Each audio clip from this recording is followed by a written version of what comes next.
Hello, hello. Welcome to the 5Talents podcast. I'm your host, Abel Pacheco.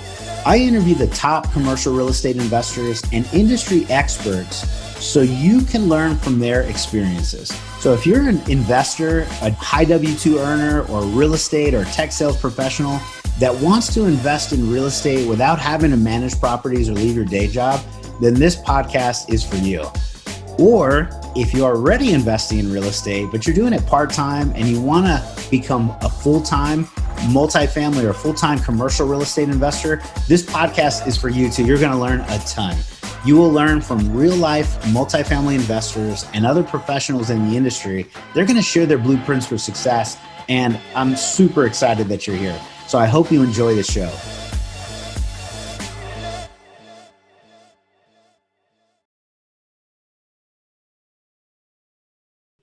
Hello, hello. This is Abel Pacheco, your host for the 5Talents podcast, where we talk about commercial real estate, we talk about investing, we talk about mindset, we talk about financial freedom, independence, all the fun stuff. And we have just an amazing guest, a husband and wife team. They are crushing it across the pond overseas, and they are making it happen in multifamily commercial real estate investing. So Michael, Suzy, thank you very much for joining. How's it going?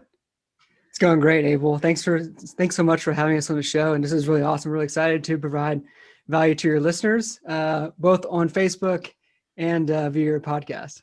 Yeah. Suzy, thank you very much, ma'am. Yeah, I'm excited to be here. Thank you so much for having us on. I am too. Miss Suzy Sevier and Mr. Michael Barnhart, they've been coming to our meetup, and that's kind of how I met them. We have a meetup on Wednesdays, and it's virtual. And I think they came there. I met them at another event. It was virtual during COVID time. So we're having this good conversation, and they're super jazzed about investing and how to get going and how to make it happen. And then I asked them, hey, well, what time zone are you in? Let's set up a time. And they go, well, we're like in the opposite side of the world right now. I go, what? Where are y'all at? Where are y'all located right now? We're in the UK. So we're in Cambridge, England. We're about an hour north of London. An hour north of London. So I love it. And when they told me that, I go, well, I guess whatever time's available for you. They're like, well, this time's good. Anyways, it was amazing. I don't know why I was shocked. I shouldn't be. The beauty of commercial real estate investing passively and syndication is the ability to invest outside of the market that you live in. And they are a pure prime example of how to make that happen. And also really just making it happen in a big way. So I'm excited to share their story a little bit. So Mr. Michael Barnhart, Suzy, let me turn it over to you for a second. Why don't you just tell us, give us a good introduction, tell us who you are and what you do, and we'll just start there.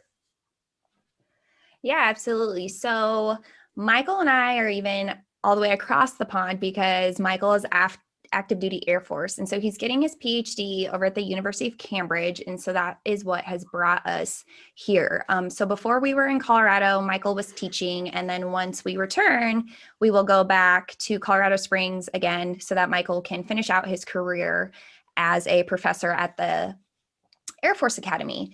And so while he is just being a beast over here, right, in the biochemistry department, I am a program manager for a biotech company over here, which has actually been really cool, like working for a global company, just like learning how much different like the workplace is from the UK to the US has been a lot of fun. But that is a little bit about us.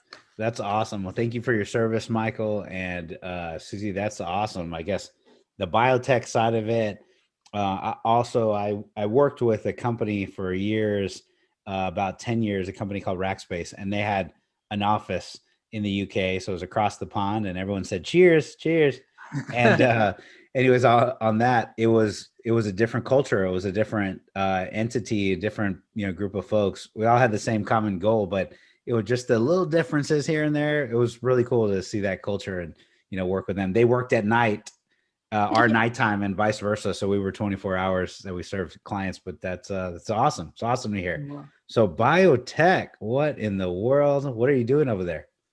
Yeah, so I'm in the supply chain department. So actually, like our big thing right now is that we're moving a warehouse in the Netherlands just to be able to like keep up with the growth.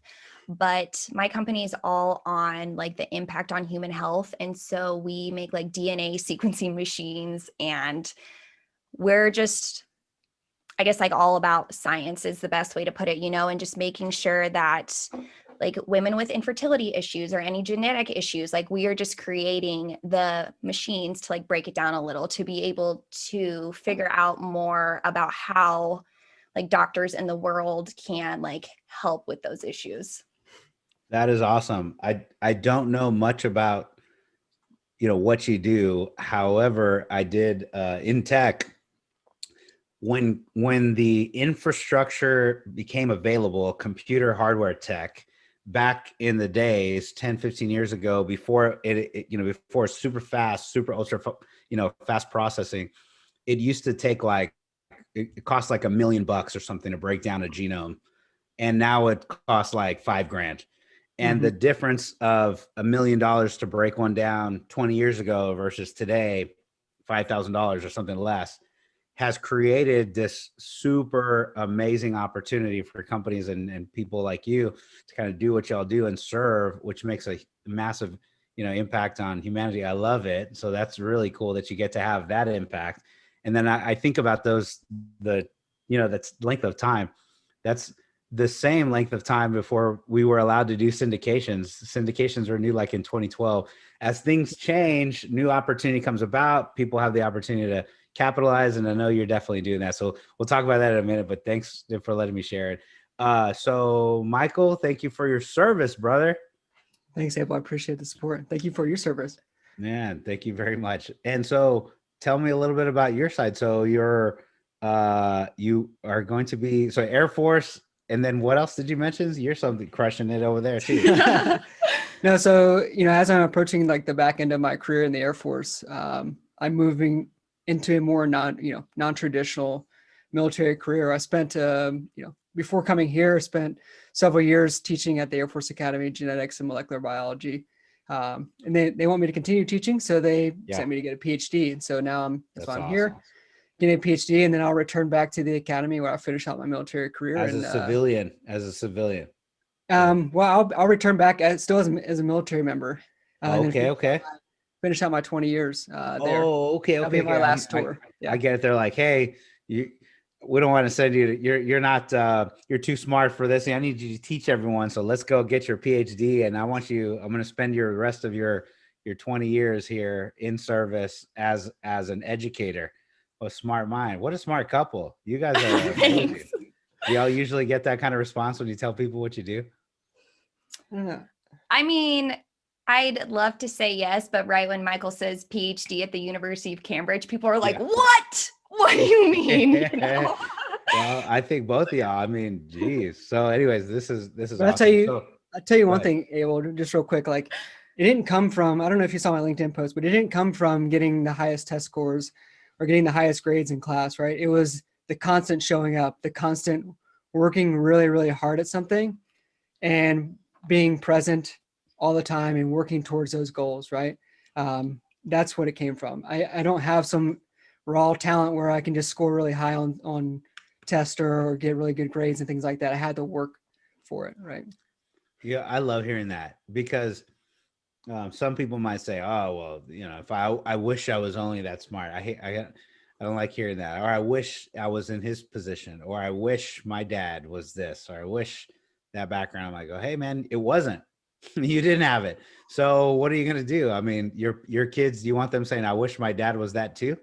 Or do you want to do that and get after it?" And so the grind, the perseverance, the dedication, like you said, showing up every single day to make it happen. And then when friends or family or people are doing something else, you're probably studying and grinding and reading and, educating others and sharing it. It's a feat. And a lot like the stuff we're doing here in the commercial real estate side, it's not rocket science. It's just a dedication and perseverance, right? Absolutely. Yeah. Couldn't agree more. Yeah. Let's talk about you all here. How in the world did you stumble upon commercial real estate and multifamily investing. How did that first start for you all? What'd you do? How'd you learn it? Where'd you find it? Yeah, that's a great question. So it all started because of COVID-19 and the lockdowns. Cool. So for the first one, we had no idea how long it was going to last. And with Michael doing like wet lab research, he had to come home and not be in the lab at that time because no one was working like in a workplace. And Michael and I don't have a TV just because we have made that decision because we don't want the distraction. So I had said to him, like, let's do a mini book club with each other. And the first book was The Slight Edge by Jeff Olson. And that book just talks about being 1% better every day. So of course, at the end, we looked at all his book recommendations and bought quite a few.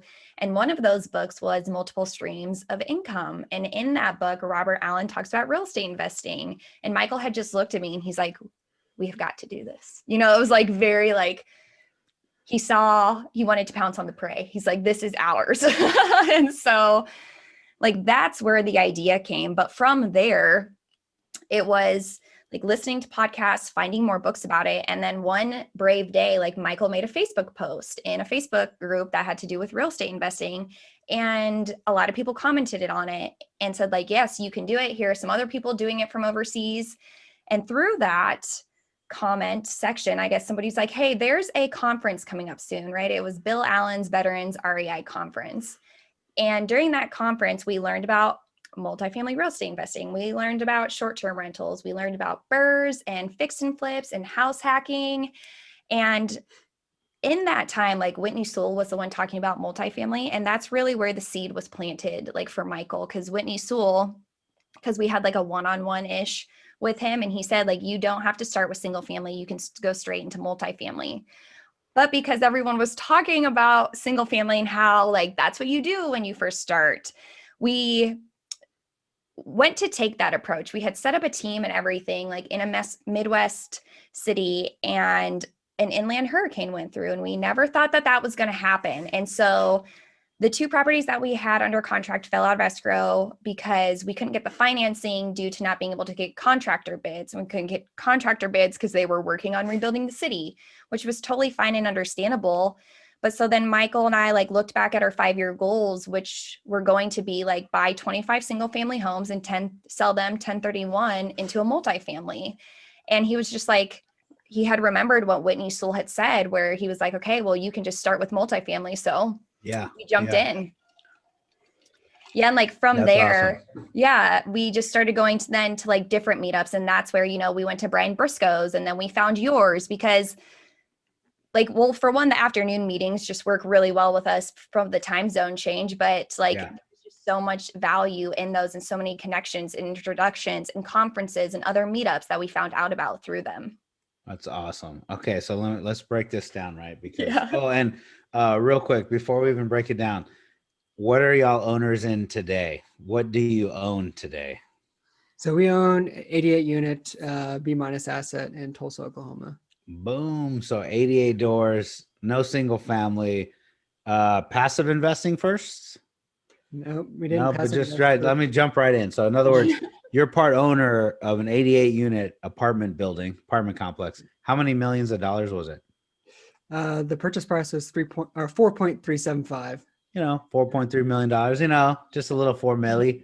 What's crazy is before Suzy actually owned a single family house ever, like a primary residence or anything, she owned an apartment complex first. A which is $4 awesome. million one. So Yeah. that is awesome. Congratulations. And so we're going to ask about this stuff, but for the people that are kind of listening, they're like, well, I think we have a good split. We have probably syndicators and operators and, investors that want to go put deals together the way you did. So we'll share some nuggets for them. And we also got some passive investors that just want to learn like how in the world people can invest in the way we're doing it like that without, you all aren't physically there. So I know there's some W2, some really high earning individuals that light bulbs are going off right now that are saying, they're on the other side of the world. There's literally no physical property management that Michael and Suzy can do on this property. How are they doing this? So we'll talk about those too. But I think your your avenue to get there is where it's really cool. It's the two books you mentioned, Multiple Streams of Income by Robert Allen. And what was the first one? The Slight Edge by Jeff Olson. The Slight Edge. I've heard The Slight Edge, and I think I just heard it today on my podcast today. And I've never heard of it. What, at a high level, what does that Slight Edge talk about? So yeah, it's just basically talking about being 1% better every day. Well, Right? And okay, then I've heard the just concept. Many people have just told me that. basically compounds over a period of time, right? So whether Yes. it is like read 10 more pages or work out for 5 more minutes or like add whatever 10 more pieces of spinach, whatever that may be, it's just like whatever that 1% bit. means to you, just like compound it to get to the places Yeah. that you want to be. My wife's consuming a podcast, a happiness podcast, and it's like 1% happier a day, just 1%. Love it. And I think that's the name of the title. Forgive me, but she, really tells me those insights. I go, man, that's really helpful. Just 1% every day. I'll be a little bit happier every day.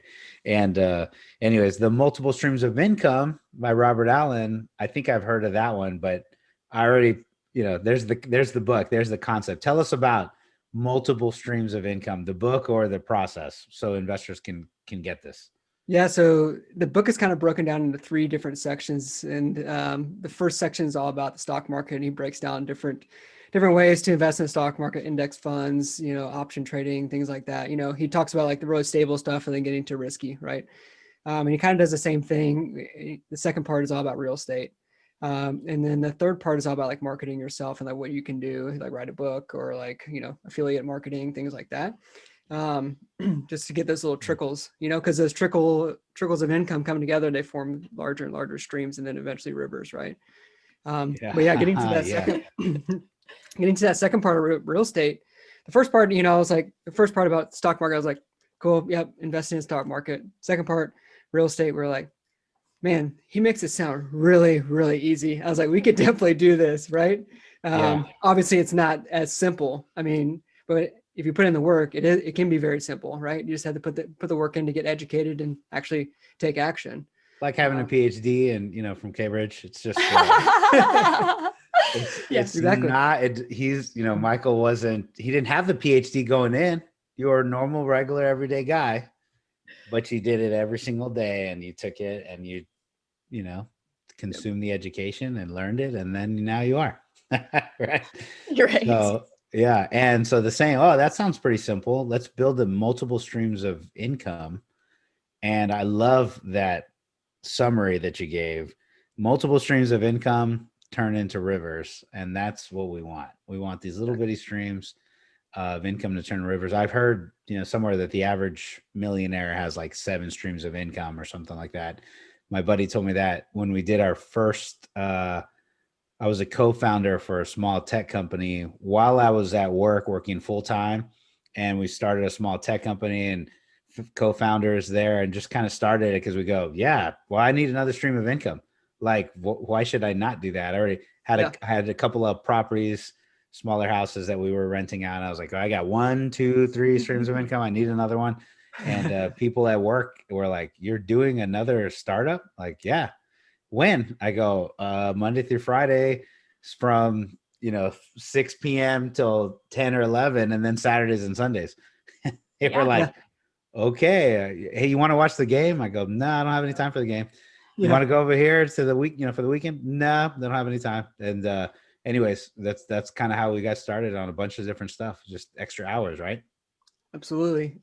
Abel. That basically sums up like, what we're doing over here. Doing real estate is a full-time job, and you just have to find the time to make it, your full-time. So Suzy and I, we work from like 9 to 6, roughly. And then, we can wake up at 5, work from 5 to 9 on the business. And we have our habits that we do in the morning, and then when we get home at 6, then it's 6 to whenever, right? Luckily, when we get home at 6, it's noon Central Time where our market is, right? Yeah. So we get the whole afternoon to work, right? So sometimes awesome. I forgot about y'all benefit of time. Like, I love it. Yeah. So like sometimes prime daytime until midnight or 1 a.m. or 2 a.m. just hashing out things with lenders or other other vendors, right? So y'all still you know how it 1 is. a.m. This is the normal time. I usually work till after 12, 1 a.m. too. But it's usually at nighttime. My kids are asleep, everyone's asleep, and God. And I'm just kind of planning. Anyways, this is awesome. Hello. You're listening to the 5Talents podcast. I'm your host, Abel Pacheco. If you're enjoying this podcast, then I know you're serious about achieving financial freedom. Are you ready to create your own path through multifamily investing for yourself and your family? Then I know you're going to appreciate our Investor's Guide to Multifamily Investing. It's titled Tackling Commercial Real Estate the Easy Way. We use this guide to invest ourselves in $93 million worth of real estate. So we're going to show you the basic mechanics of multifamily syndications and how to evaluate your next passive investment opportunity. So the best part, if you subscribe to our podcast now, leave us a review and a rating. I'm going to give you a free copy of our ebook. So please take a moment to do that now. Once you've done that, go to 5tcre.com/ebook, 5tcre.com/ebook. Make sure to let us know you left a review and we're going to send you a free copy. So thank you so much for subscribing to the 5Talents podcast. We really appreciate it.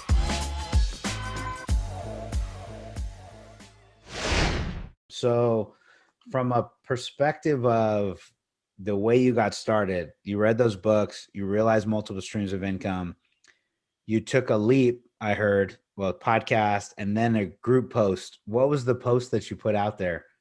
What was it? I think it was on Dave Prey's like Military to Millionaire, like his platform. And I was just like, hey, I'm overseas in England, looking to do some long distance investing. These are the books I've read. This is the kind of, strategies we're looking at pursuing.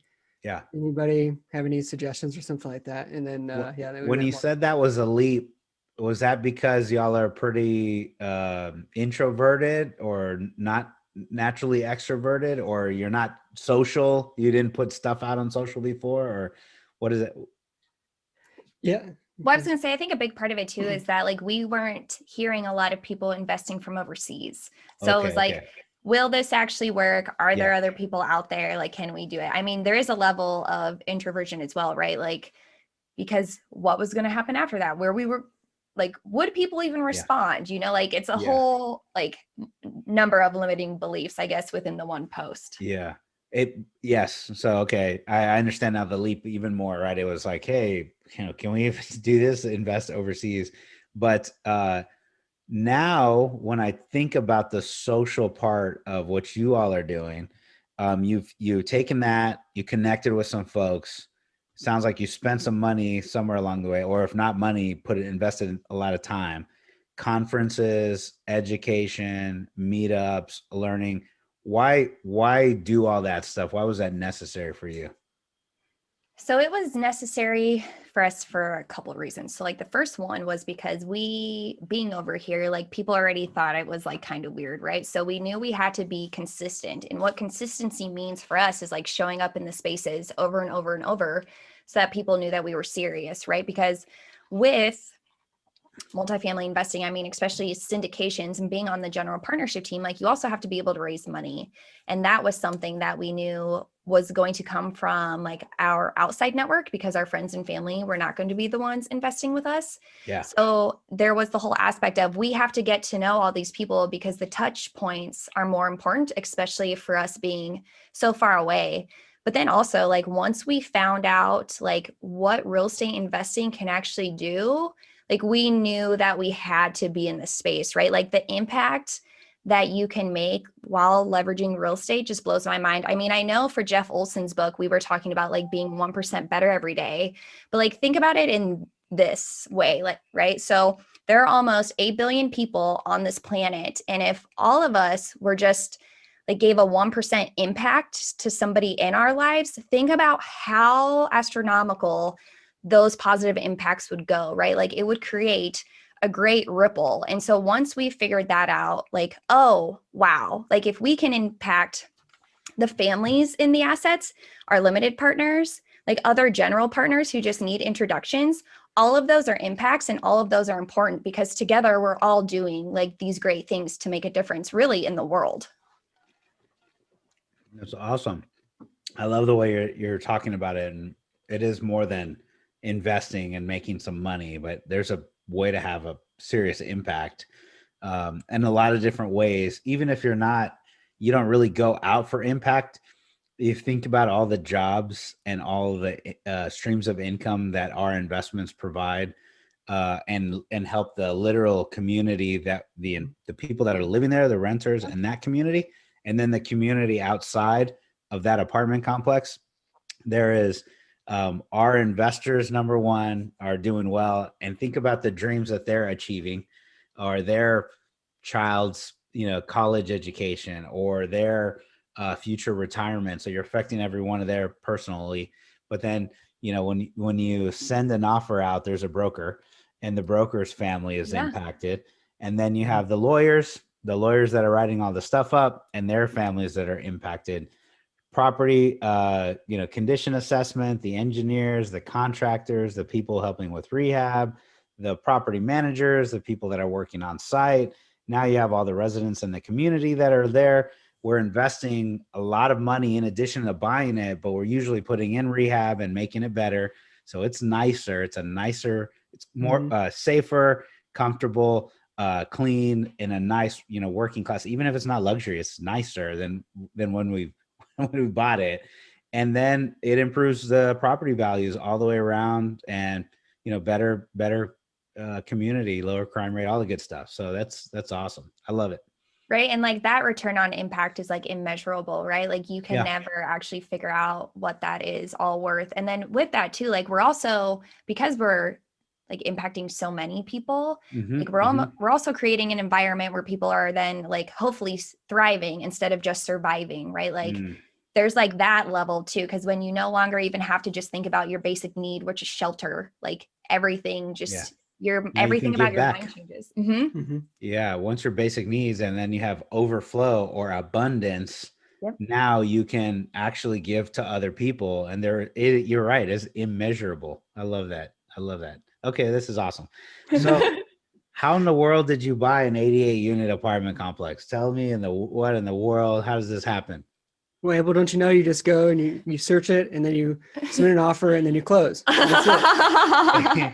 And I love it. And I know you say it kind of out there maybe a little facetiously, but at the same time, it is actually that kind of simple.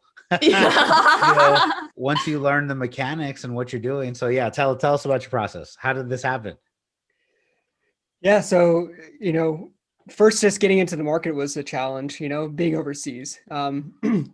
We knew that, I could do acquisitions, I can do underwriting. I learned how to underwrite, taught myself, read everything I could, learned how to talk to brokers, how to engage with them.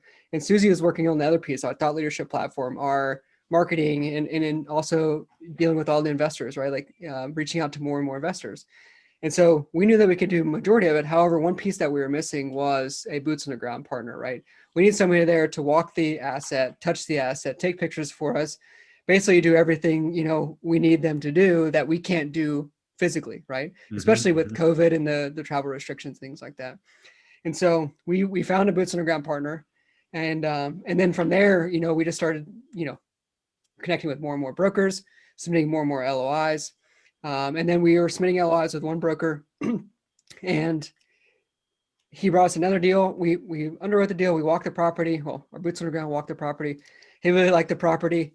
We really liked the property, but it just wasn't there financially when we first looked at it. So we kind of followed it for a couple of months, actually, and kept coming back to it, right? The broker kept sending updated financials. And then finally, like October of last year, it was finally stabilized for like 2 months. I was like, okay, cool. It's on the right track.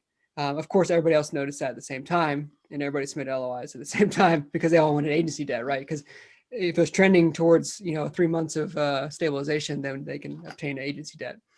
And so, but luckily, because the partners we had on our team as well, so let me back up a little bit. We also, in addition to our boots on the ground partner, we also had a mentor who actually knew the sub market and the market really well, right? And just an organic mentor that I met through networking, that we met through networking. Yeah. And I just kind of continued to build a relationship with him. And then I was like, hey, would you mind like looking over, my underwriting? We can chat about it maybe like once a week or something like that. He owns assets in the area. He knows the underwriting, he knows the market really well. And so he's looking over my underwriting, and he's also done deals with some of the brokers we were engaging with. So now we submitting an LOI on this property, and our partner, our mentor, who's also a member of the general partnership team, had also done some deals with the broker. And so he knew that we can close on the deal. And so that kind of gave us an edge up, if you will, a slight edge. So anyways, we ended up getting the property under contract, and then, carrying it all the way through, the capital raise, and then through closing. And Suzy can talk about the capital raise if you want to hear more about that and how fun that is. I'd love to hear how somebody raises $1 million or $2 million to go do a deal. Have y'all ever raised capital before? No. Okay. So it's, you have any Series 7 licenses or FINRA licenses, or you have any brokerage, super powers over there? No certificate, nothing of that stuff. Just raise a couple $1 million. Okay. Just showing up every day. That's it. That's the All right. I'm here. I'm gonna take notes. I was interested in your part, Mike, but I'm gonna take more notes as Suzy talks, if you don't mind. Okay. How do you raise $2 million? What in the world happened? Right. So there's a couple of things. Like one, like I said earlier, was the consistency. So showing up in the space so people knew who we were, and then doing what we said we were actually going to do. Right. So that gains trust in itself. But along with those two items, we had to do like 20 to 25 calls a week. And so these weren't always just half-hour calls, right? Because I want to get to know these people. So sometimes it was 5-6 hours of calls, like after we had already completed a whole entire workday. And we did that for months because like we knew that we didn't just want people just, I guess, being a part of these opportunities, but not knowing what they were getting into. But we also wanted to make sure it was a good fit. So it was just a lot of calls over and over and over, and just asking people, why do you want to invest in real estate? Like, what do you want out of this? Like, what do you want more than just money? And that's where the conversations got really, really deep. And that's when like those connections were truly formed, even from, 4,000, 5,000 miles away. But it was like putting in the late nights and the early mornings, because like even with real estate at the beginning, you don't see money right away, right? So it's being consistent and showing up and doing what you say you're going to do, because like you're also taking care of people, like you said, investors' monies and the families in the community. So like making sure that the people wanted to be part of that as well. Yeah, I love it. We knew, like we had talked to several industry experts, and they said, hey, listen, on your first deal, only about 10% of your investors list is going to invest with you. So we're like, okay, well, if we're going to bring 500K to a deal, we know we need at least 10 investors. Therefore, to multiply that by 10, either 10%, whatever, it's 100 people. We need 100 people on our list if we're going to bring 500K at a $50,000 minimum. And so, and it actually ended up turning out that we ended up 10% of our list actually ended up investing in our first deal, which is pretty incredible, like spot on. So, yeah. I love it. I love it. Okay, so that's awesome. These are majority of people that you met this year during COVID. Yeah. And it was like through conferences and through the meetups. And something that we did in conferences that we noticed that other people weren't doing is that we'd either like snip the screen so we could see everybody's names to reach out after. But when a like Excel sheet or a Google sheet went around and people were putting in their contact info, we were like, nobody is reaching out. Like, this is a great area to monopolize, right? So like if the conference, sometimes there were 150 names, like right there, even if I only get 15 people to talk to, like that is worth it, because like doing those emails for 2-3 hours in order to get that back when nobody else was doing it was just something that we knew we had to do. And yes, writing 150 emails is not exciting. Even copying and pasting that many is not exciting, right? But like when you're growing a business at the beginning, not a lot of things are like super, super exciting. So you met some people, you called them and emailed them afterwards. Is that it? There's the secret sauce? Yeah, that's it. That's how it works. It's Also, to not take away anything, you truly had a great conversation. You try to build a really sincere, genuine relationship over conversation to try to find out what they wanted. And I'm sure those are your investors that actually pulled the trigger with you and then invested. And I say that not to make light of what you did, but for other people to actually understand, like, man, if you want to raise a bunch of capital, if this is a first, second, third deal, this is what we do. You have some conversations and find out who's like-minded. And I had a buddy that he's starting a company, a really cool company, really great idea. He's like, hey, this is what we're doing. This is how we're doing it. And and he was like talking to me through the night, and he goes, what do you think? I go, I think it's a great idea. And he goes, do you seriously think you raise some capital? I go, absolutely. Like, I love this idea. It's really good. And he goes, oh, well, I got a software and a tech, and this is coming together. And I was like, I haven't even heard all that other stuff, and I already like what you're saying. And he goes, do you think we can raise some capital for it? I said, yes. And he says, well, what do I have to do? And I go, well, I think you need to get like a PowerPoint or presentation, just kind of summarize the details. And I think you need to go call like 1,000 people or have a conversation with like 1,000 people. Yeah. And 5, 2, 3%, your 10% is high. And I think that's because you took that personal touch and really understand a little bit. In all my sales careers, sales wise, my conversion rate's been like 2 or 3%. It's super small, right? But it's just, it's I said, talk to 1,000 people. You're going to have a couple hundred maybe that will give you some time. And then out of the 200 or 300, maybe 10% or so are interested. And then maybe out of that, you have like 50 investors, maybe. And he's like, well, how do I do that? I go, there's like 1,000 people you got to go talk to. He's like, how do I do that? I go, I don't know, man. You got to figure that part out. That's the morning, afternoon, and night.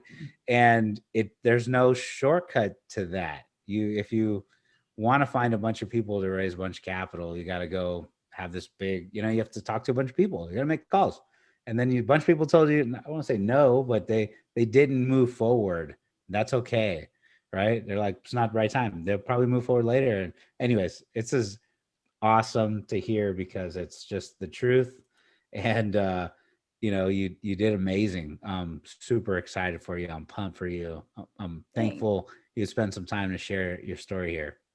But you know what else too? Because like, think about it, the people that you talked to at the beginning, how do you maintain that relationship, right? Because it could be like a couple of months. And so even something to add, because really it's all a great balance, right? Like you have to be looking at deals, but doing investor calls. And then you also have to be putting out like educational content because those investors at the beginning, how else are they going to know that you're still in it, right? Mm-hmm. And I mean, what we did was we wrote blog posts and like put that on our website, and we sent out a newsletter, and then we were posting that on social media as well. So even if you guys are doing really good on social media, and then you started a podcast too. Yes. Yeah.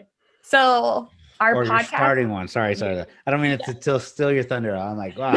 Make sure we talk about this before we go. Yeah, absolutely.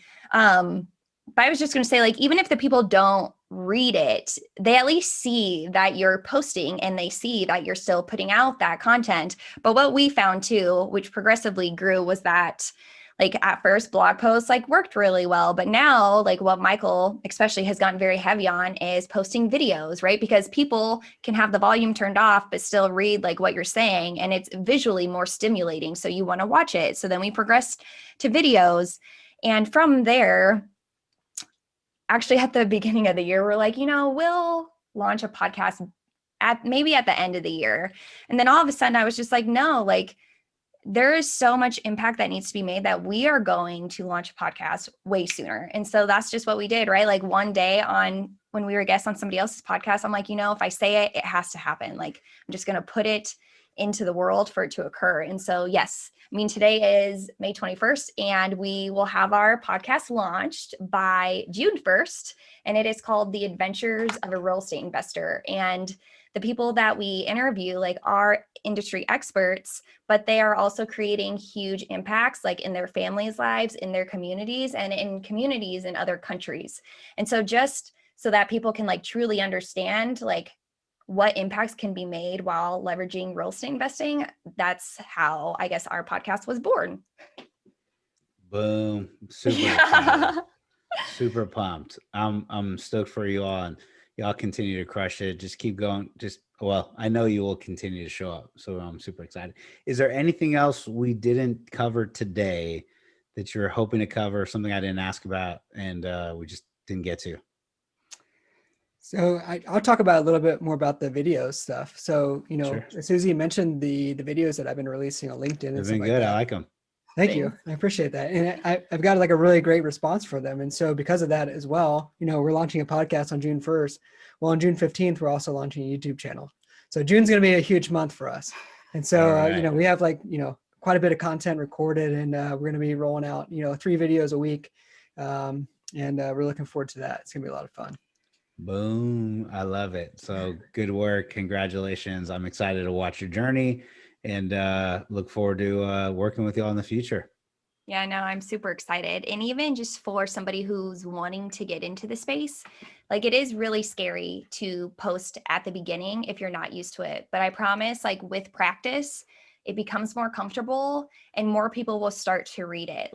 And even if only one person reads it, it was worth it. So if you're nervous about having that thought leadership platform or putting yourself out there, just continue to do it, right? Because I would have never thought that we were going to have a podcast that grew from one blog post. And so with time, everything grows and it is all worth it in the end.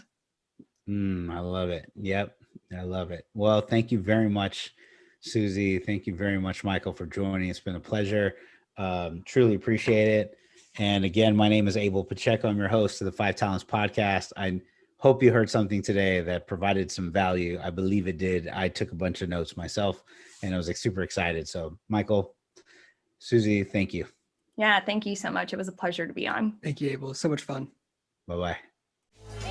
Thank you for listening to this episode of the 5Talents podcast with your host, myself, Abel Pacheco. Each week, we're going to bring you interviews from industry experts and commercial real estate investors who follow their dreams and achieve massive success. Before you leave, let me ask you a few questions. Did you enjoy this episode? Did you learn something valuable? Was your mind stretched to what's possible and what you can achieve? Do you want other experts just like the one you heard today? If you answered yes to any or all of those questions, then please take a moment to subscribe to the 5Talents podcast, give us a 5-star rating, and most importantly, leave us a written review. Tell us what you liked, tell us your favorite guest, give us any feedback. I'm excited to learn and improve so you can get a more valuable show. So thank you again for subscribing to the 5Talents podcast.